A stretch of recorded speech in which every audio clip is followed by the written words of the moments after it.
Seja bem-vindo ao RTV Notícias. Quase 35% dos 2.490 docentes inscritos na prova de avaliação, que entregaram um exame válido, reprovaram no teste e quase 290 obtiveram a sua segunda reprovação na prova, realizada em dezembro passado, revelou o Instituto de Avaliação Educativa.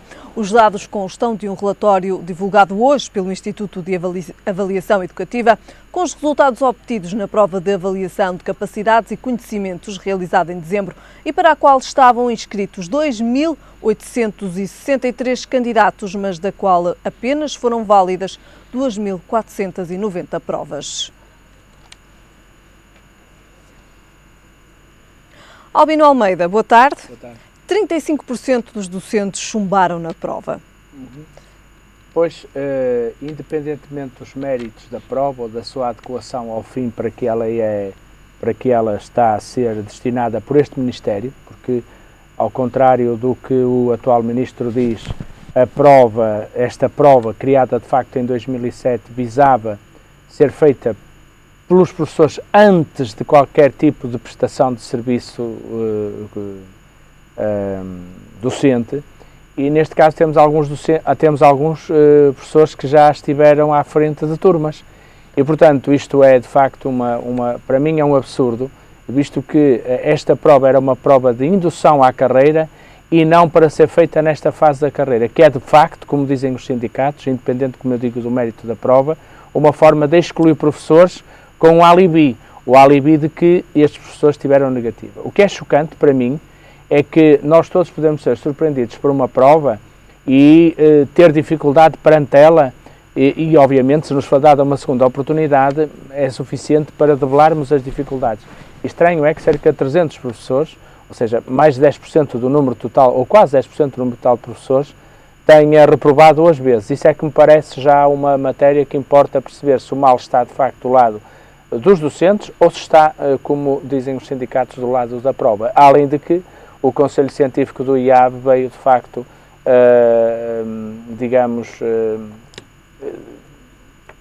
alegar, passa a expressão, todos os argumentos que o Ministro tinha para defender a prova e, portanto, veio arrasá-la concretamente.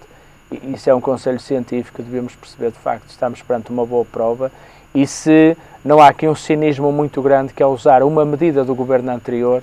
Tantas se criticam ao Governo anterior, mas aquelas que dão jeito colocam-se e desta forma verdadeiramente enviesada face aos resultados que ela tem vindo a proporcionar.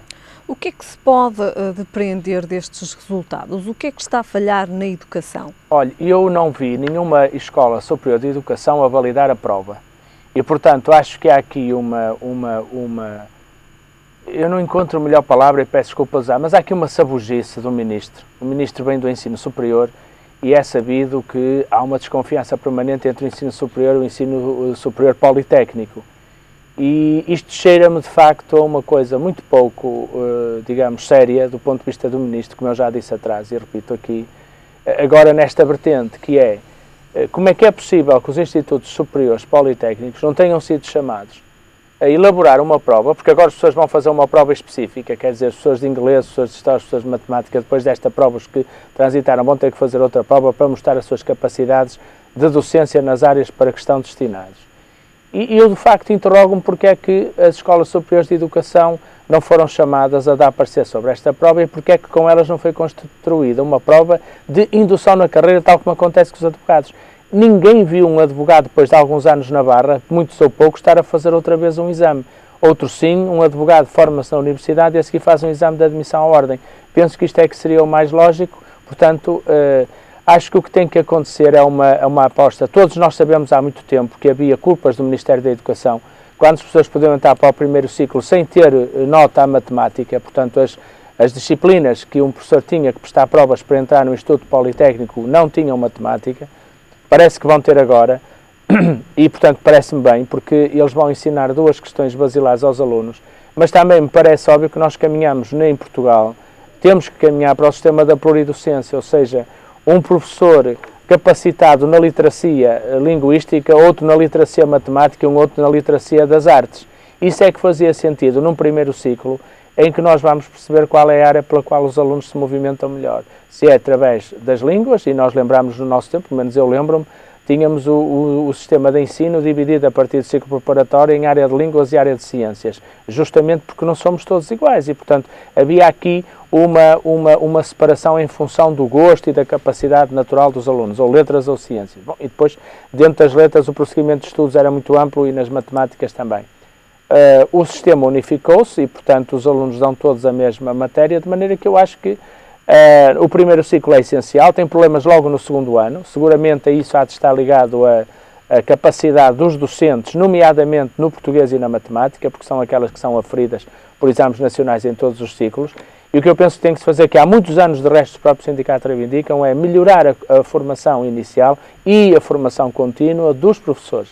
E, portanto, não creio, pelo que tenho ouvido, que esta prova vá responder a essa necessidade de ir aferindo melhor a formação inicial e contínua dos docentes. E o facto de 35% terem tido negativa não quer dizer que sejam maus professores? Pois, a questão é pedagógica, não é? Para além do conhecimento específico. Agora, como nós não sabemos exatamente o que é que a prova avalia, porque isso também é uma marca do Dr. Nuno Crato, como Ministro da Educação, ele vai ficar como homem dos paradoxos e de afirmar coisas que depois não cumpre.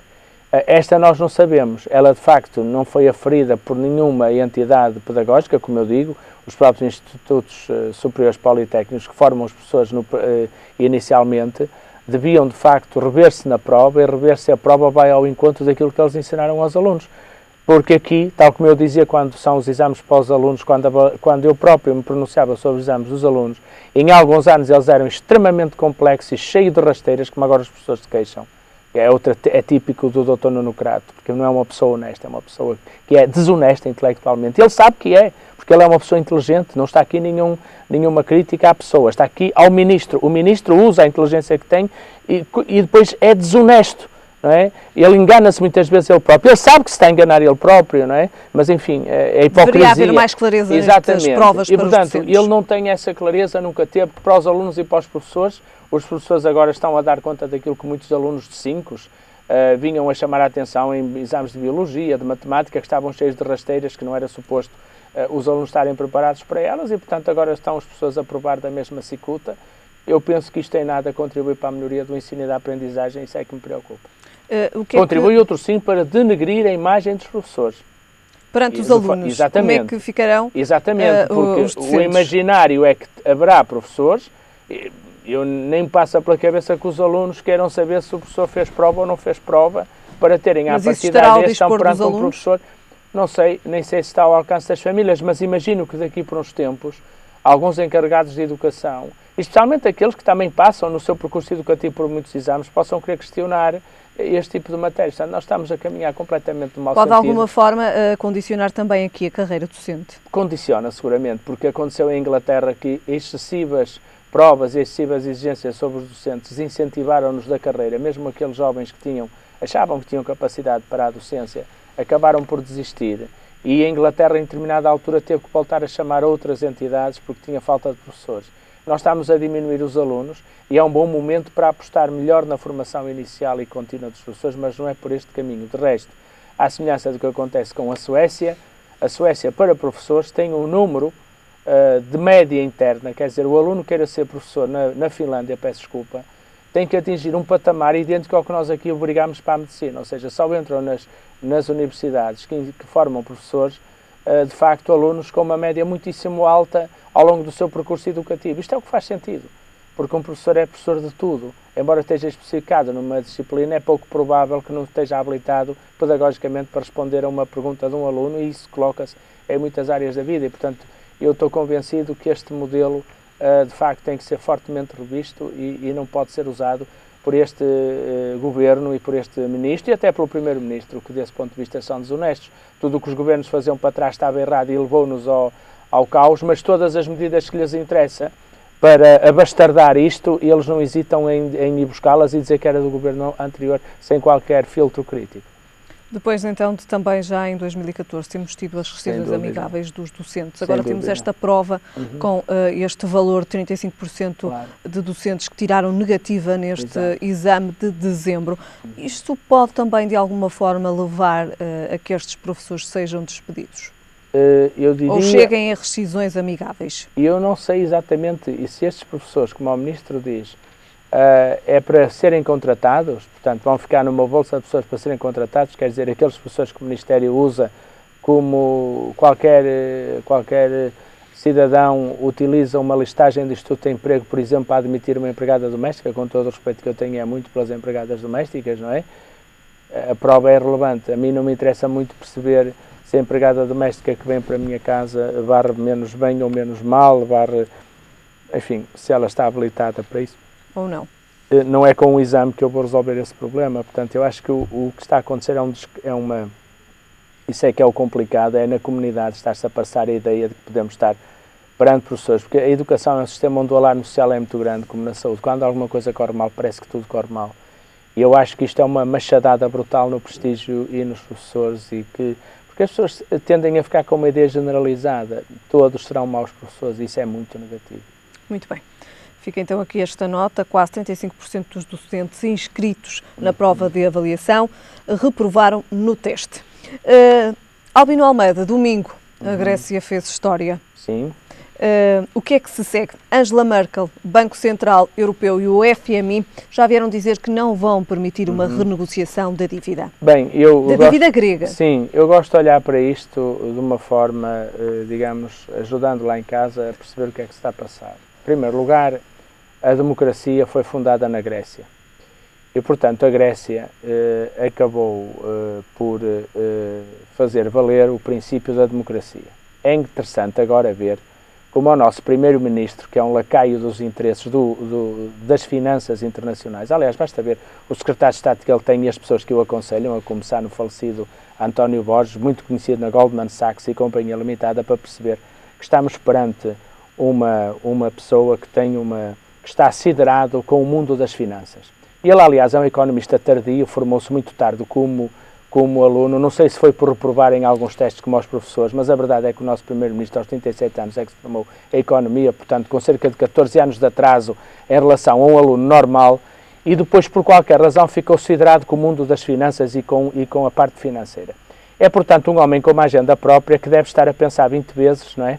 Como é que, tendo começado na juventude comunista portuguesa como ele começou, é hoje um adepto quase acéfalo das políticas só financeiras. E por isso ele recusa reconhecer que o povo grego tem, como o povo português terá em setembro, toda a liberdade de votar como entender, nas propostas alternativas, e que os partidos que estão no poder, se não conseguirem gerar eles próprios alternativas a si mesmos, tenderão a morrer. Foi esta a grande lição da Grécia. De resto, os gregos, sabiamente, deram a quase maioria ao Syriza, mas obrigaram o Syriza a fazer uma coligação, permitindo assim que os outros partidos repensem as suas políticas e que cada partido em democracia, por isso é que há ciclos eleitorais, tem o dever de procurar as alternativas a si próprio. Já não é só a alternativa a quem está no poder, é a alternativa a si próprio. E o que nós vimos em Portugal, e vamos ver provavelmente no Partido Social Democrata, mas vimos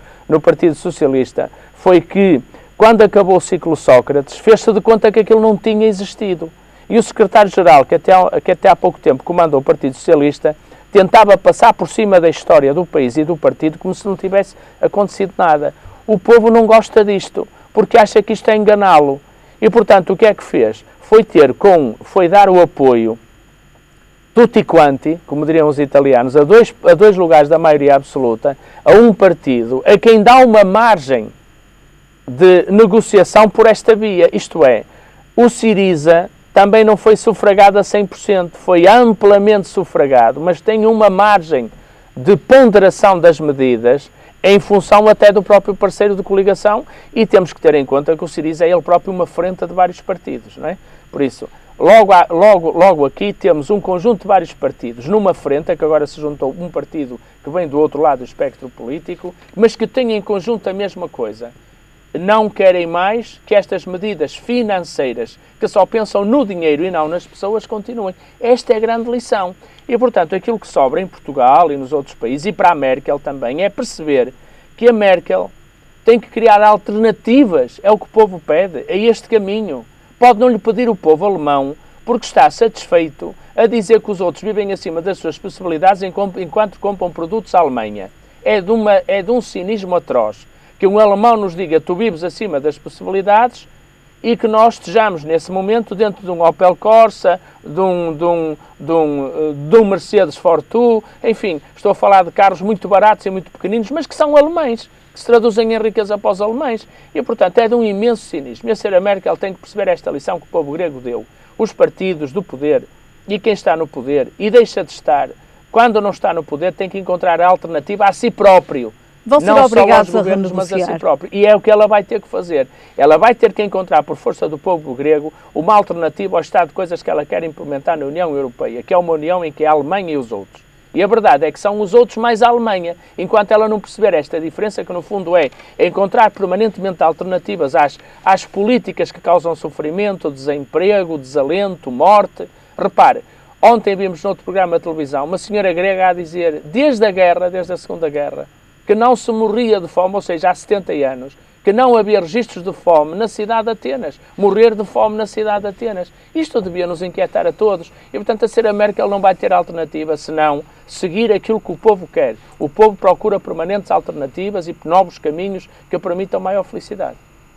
Albino Almeida, é possível um Syriza em Portugal? Olha, eu acho que o Syriza fica a dever muito à figura da Alec Tipsas, por isso, ao líder. Eu acho que em Portugal poderemos ter tido em determinada altura um homem que, por ser economista, por ser professor universitário, por ser respeitado e prestigiado no meio académico, seria hoje indiscutivelmente um líder para polarizar uma esquerda, digamos, do centro para a esquerda, se quiser, que seria Francisco Louçã. Mas há 2 anos Francisco Louçã resolveu retirar-se e no lugar dele ficou vazio. Por isso, ficou uma dupla, que eu, aliás, tenho consideração e estima, visto que a Catarina Martins até é gaiense, portanto é do meu concelho, vota no meu concelho. O João Semedo é a pessoa que eu conheço por amigos comuns e, portanto, tenho até estima pessoal pelos dois. Mas a verdade é que, como agora se viu, o Bloco, ele próprio, é sextavado, é uma peça sextavada, não é? Tem 6 tendências, é uma coisa assim, 6 líderes, aparentemente. Portanto, não teremos uma figura emblemática não teremos que uma possa, figura emblemática em quem os portugueses possa fazer também história em Portugal. Exatamente, em quem os portugueses achem que pode ser aquela pessoa, porque nós ontem percebemos que era o Alec Tipsas, até pela forma como ele se apresentou à posse, sem gravata, a forma rápida como a cerimónia ocorreu, o facto de ele ter 40 anos, ser muito jovem ainda, fazer o governo em 24 horas, foram todos sinais que ele deu, de facto, ser um líder que transmite confiança. Eu acho que, a nível da esquerda, como disse bem há dias o Dr. José Miguel Júdice, só temos uma opção. Em Portugal, quem quiser votar à direita vai continuar a votar no PSD, em torno da polarização no PSD, quem quiser votar à esquerda vai ter que votar efetivamente no Partido Socialista, porque, por enquanto, em Portugal, não existe nada mais claro do que isto. Quem quiser ser governado do centro para a direita deve votar no PSD, quem quiser ser governado do centro para a esquerda deve votar no PS, e deve haver um compromisso de todos, dos dois, se quiser, que, para além das maiorias que obtenham, relativas ou absolutas, devem continuar a dialogar, que é uma coisa que em Portugal não existe, mas que agora também, por esse lado, o Alec Tipsas veio dizer que é possível dialogar até com um partido quase do lado contrário àquele que é a coligação Syriza. E ontem, de facto, de manhã já sabíamos, já adiantava a imprensa que tinha chegado a acordo com um partido também que se rege pelas medidas anti-troika. Exatamente, pois. E isto é que eu acho que é a força do Alec Tipsas, não é? Que é, de facto, esta visão de que os partidos estão de acordo numa coisa, é preciso mudar de caminho, ou seja, é aquilo que eu dizia há pedaço. É preciso encontrar alternativas a um caminho que toda a gente andou a vender como sendo o único que podia existir. E esse é um esforço que os políticos têm que fazer, tal como os médicos têm que fazer esforço de renovação e conhecimento para melhorar, digamos, o seu trabalho junto dos doentes, os professores junto dos alunos, os jornalistas perante o público, todos nós estamos convocados para fazer mudanças, para sermos alternativas a nós próprios, para mudarmos aquilo que não funciona. E, portanto, se funciona bem na Alemanha, a verdade é que a Alemanha tem uma tradição luterana, espartana, desse ponto de vista, que não se coaduna com os países do Sul. E a Europa faz-se com a parte Norte e a parte Sul. E a senhora vai ter que perceber isso. Mais devagar ou mais depressa, o que está a acontecer neste momento ela está a extremar posições para chegar à mesa das negociações com a impressão que não quer dar nada, mas, efetivamente, o que eu acredito que vai acontecer é que a senhora Merkel, lá haverá um momento em que lhe vai dizer, como o Schäuble uma vez disse ao ministro Gaspar baixinho, vão fazendo alguma coisa que nós aqui, entretanto, vamos começando a ajornar. Porque ontem o primeiro-ministro, aliás, de um cinismo brutal, veio dizer que não existe nada daquilo. Ele próprio a falar de contos de crianças é ridículo, porque contos de crianças contou ele àquelas crianças nas escolas que nunca reduziria os salários, nem o 13º mês, e foi a primeira coisa que fez. Portanto, ele sabe bem do que fala quando fala em contos de fadas. De facto, ele é um exímio contador de contos de fadas, mas é uma coisa que ele não conseguiu esconder ontem, esta coisa muito simples. Ele quer estar do lado da Alemanha, para se a Alemanha ceder, dizer eu também quero para mim, até porque vou ter eleições, e dá-me jeito agora estar aliviadinho, porque vou ter eleições. Portanto, isto é de um cinismo brutal, típico de quem não tem uma coluna vertebral ideológica, mas tem uma agenda política, como é a do atual primeiro-ministro português. Se de facto forem obrigados a renegociar, coloca-se aqui a questão da Europa. Como é que fica a Europa? Os alicerces da Europa estão de alguma forma... ficam de alguma forma abalados com isto? Temos que voltar ao básico, como dizem os ingleses, back to basic. Uma moeda construída no equilíbrio orçamental implica que a convergência orçamental não se consegue fazer em Portugal como na Alemanha, como em França, pelas especificidades da economia de cada um. E, portanto, o que a senhora Merkel tem que se entender, back to basic, voltando ao básico, é: estamos todos a trabalhar seriamente para a convergência orçamental ou não? O ideal era que a convergência orçamental ocorresse daqui a 2 ou 3 anos para todos. Mas será que pode acontecer para todos? Isto é um ponto. Como é que cada um tem um compromisso de convergência orçamental? Isto é, todos caminharmos para um déficit inferior a 3%. Segundo ponto, o que é que vamos fazer à dívida entretanto gerada? E essa tem tido sempre, nomeadamente em Portugal, no Partido Socialista, há que dizê-lo, uma lógica que vem, aliás, de António José Seguro, que é uma lógica de que é preciso pegar acima dos 60% de endividamento e colocá-lo num fundo comum. E haver aí um tratamento global para a Europa. Eu não acredito que seja possível resolver o problema europeu sem estas duas medidas. E de resto, acho até engraçado que o Sr. Primeiro-Ministro venha dizer que se seguisse os conselhos do PS estava mal, quando quer justificar esta política, diz que herdou o memorando do PS. Afinal, em que é que ficamos? É caso para perguntar ao Primeiro-Ministro, por uma vez seja sério, porque as coisas não podem ser verdade ao mesmo tempo. Essas coisas não podem ser verdade ao mesmo tempo, isto é, houve um memorando que teve que ser negociado num momento histórico, mas do qual o Partido Socialista, com António José Seguro, se foi afastando no caminho e dizendo não é por aqui. E esse caminho, de facto, foi o que ontem os gregos disseram. E o que é interessante é esta dificuldade que parece existir na Europa de perceber que tem que se procurar alternativas aos caminhos que os povos rejeitam, porque não há democracia sem vontade popular. Temos que ir mais além da austeridade. A Europa tem que ir mais além da austeridade. E, portanto, voltando ao básico, meus amigos, temos uma moeda comum. Vamos construir uma convergência orçamental. Não chegam 2 anos, sejam 3, não sejam 3, sejam 4, mas vamos construir a convergência orçamental. Ao mesmo tempo que vamos trabalhar para finanças sãs, o que é que fazemos à dívida que se acumulou, ao estoque de dívida acumulado? É preciso pegar no que vai acima de 60%, criar um fundo europeu e, de facto, desse ponto de vista, fazer a tal renegociação, que é, conforme a economia de cada país, encontrar o caminho de a pagar. E, portanto, até mais do que o que fica acima dos 60%, mas, enfim, pelo menos esse ter uma solução. Albino Almeida, uma última questão. Era preciso um Syriza na Europa? Eu temo, face aos resultados das eleições europeias, que se o Syriza falhar, nós vamos voltar à emergência das ditaduras. Porque dizerem-me a mim que no quadro europeu é difícil uma ditadura, eu não acredito. Democracias musculadas podem existir por vontade dos povos.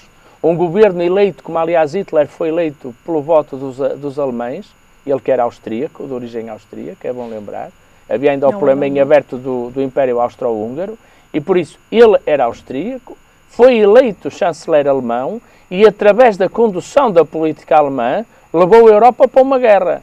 Eu não tenho nada claro que isso não possa acontecer, como ensina a Adriana Moreira. Não tenho nada claro. Basta, por exemplo, que entremos numa França à direita, que o Syriza falhe e que a nova Aurora suba, na Grécia, com o Le Pen em França, com a emergência dos nacionalismos italianos e com este efeito contagioso que a Europa funciona por ondas. Eu não tenho nada claro que a democracia como a conhecemos, o respeito da liberdade e tudo mais, não esteja em causa. Não tenho nada claro isso se isto continuar por este caminho. Não tenho nada claro isso. Albino Almeida, damos então por terminado o nosso comentário de hoje com estas duas análises, então à prova dos docentes e também à vitória do Syriza e aos acordos então que terá que fazer para assumir o governo. Albino Almeida, muito obrigado, até para a semana. Obrigado. Depois de ter sido noticiado que há dezenas de reclusos a tirar fotos no interior das cadeias e a exibi-las nas redes sociais, pedem-se agora medidas.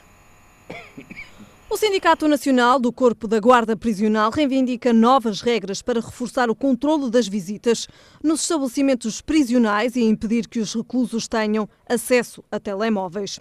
O Jornal de Notícias noticiou que dezenas de reclusos tiram fotos no interior das cadeias usando telemóveis que exibem nas redes sociais e que os aparelhos são vendidos entre 200 e 300 euros, apesar de proibidos nos estabelecimentos prisionais. O presidente do sindicato, Jorge Alves, referiu à agência Lusa que é lamentável que reclusos tenham telemóveis nas cadeias e salientou a insistência junto da Direção-Geral de Reinserção e Serviços Prisionais e do Ministério da Justiça para uma nova regulamentação. Jorge Alves identificou que o problema está no controlo das visitas e salientou que têm sido detectados telemóveis nas sapatilhas, nos tacões de botas de senhora e até dentro de televisões de plasmas e consolas de videojogos destinados a reclusos. Há falha no controlo e têm sido detectados telemóveis em praticamente todas as prisões, observou, alertando não só para a necessidade de formação dos guardas prisionais, como para a ausência de fiscalização e inspeção nos estabelecimentos prisionais. Também notou a escassez de guardas prisionais e o facto de muita gente entrar nas cadeias, como técnicos de saúde e funcionários da cozinha, lembrando a recente condenação de uma telefonista por introduzir droga no estabelecimento prisional de Coimbra. No entender de Jorge Alves, outra das medidas que contribui para a proliferação de telemóveis é a introdução do novo sistema de cabina que permite 5 minutos diários aos reclusos. Limitar o tempo vai criar uma situação que os guardas prisionais não podem controlar, salientou, acrescentando que os telemóveis possibilitam mesmo que os reclusos possam ameaçar outras pessoas e manter atividade ilícita, uma vez que têm contacto com o exterior. O presidente daquela estrutura de guardas prisionais recordou que em 2009 foi apresentada a proposta à então Direção-Geral dos Serviços Prisionais de um sistema de uma empresa brasileira, mas lamentou que não tenha sido implantado. O sistema permitia cortar todos os sinais de telemóvel dentro de um estabelecimento prisional, criando a exceção dos aparelhos do diretor da prisão e do chefe do corpo de guardas. Ficamos agora com a previsão do estado do tempo para amanhã. É esperado céu pouco nublado, apresentando-se período de muita nubosidade até ao final da manhã no litoral oeste, a sul do Cabo Mondego. A partir da tarde o céu tornar-se-á muito nublado no Minho e Douro Litoral, nubosidade que se estenderá gradualmente às restantes regiões do norte e centro, com ocorrência de períodos de chuva fraca ou chuvisco no litoral a norte do Cabo Raso a partir do final da tarde. Quanto a temperaturas, o Porto espera uma mínima de 3 graus e uma máxima de 14. Em Lisboa, a mínima será 10 graus e a máxima de 14. E em Faro, a mínima será de 7 graus e a máxima de 17. É tudo por agora. A informação regressa mais logo. Até lá, fique bem.